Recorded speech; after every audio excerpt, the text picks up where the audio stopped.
to people like other people in like UK.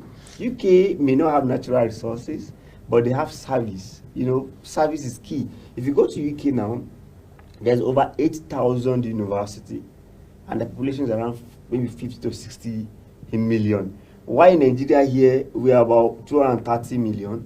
I'm not sure if you combine all our institutions together, the polytechnic, the university, the colleges of education, the technical, what have you, they are not up to 1,000. Do you see? And that's why you see that Nigerian troop down to UK. Though UK also build ships and other business, but that's just why you must be strategic. You must have a comparative advantage to be recognized. So in our case, in Nigeria now, oil is our strength. And that's why you see America is dealing with us, China is dealing with us, India is dealing with us. It's because of that natural resources. But other people are very smart enough that they have created another area. You know, in Nigeria today, if I don't know how your disposition, virtually everybody watch, not maybe 90% of people watch Z World. That's Indian moving into your country to get advantage of your country. So you must be strategic to actually get those things. But by and large, it brings opportunity and it brings disadvantage. And that's why when you see some economy, when they go into recession, see that the impact of recession will appear in another place also. They also have that recession. Now that's why the last recession America has, Nigeria also have a recession. So it's because of the relationship in our businesses. So America may have recession, Russia will not have, because they are not dependent on each other. And that's why you must be strategic in what you're actually trading with people.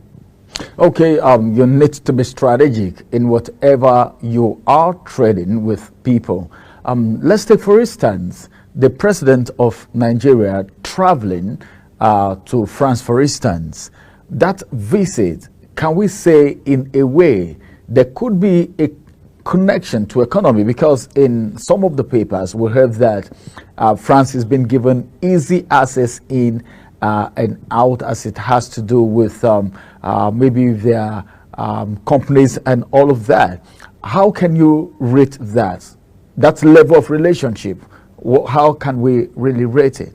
Right. You recall that even before President Tinubu traveled to France, the president of India came to Nigeria.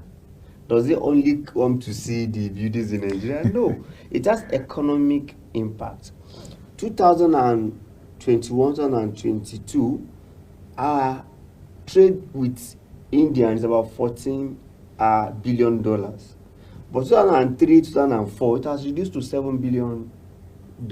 And that's why you see the man have to come there to negotiate and decide why, what is happening, supply us more like you used to supply us. You know, these are why president travels.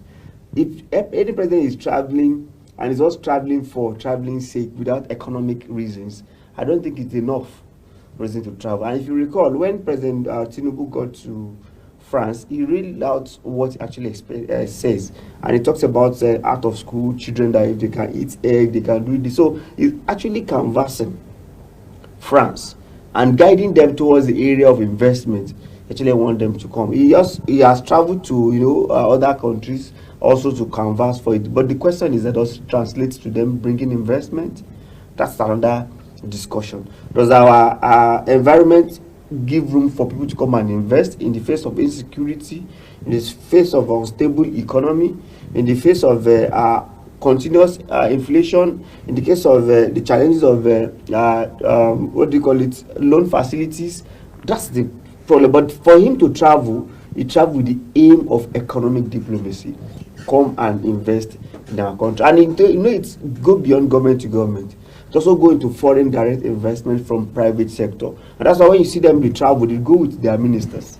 So when Tinubu is traveling, he doesn't go alone. He may go with 3 ministers: the Minister of Finance, Minister of Mine, Minister of Steel, Minister of Trade and Investment, simply because they want them. As President is discussing with the president, they're also negotiating and canvassing for businesses.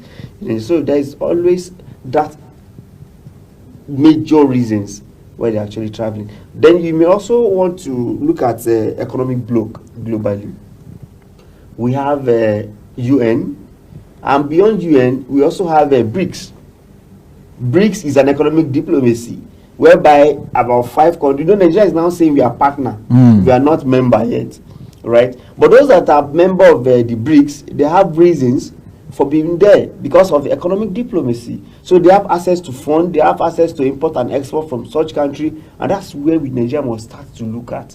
We must be biased that, okay, it is you that trade with me that I want to do business with. It is not because you are there that I want to deal with. So we must also look at our comparative advantage, and that also brought us to the issue of African free continental trade area.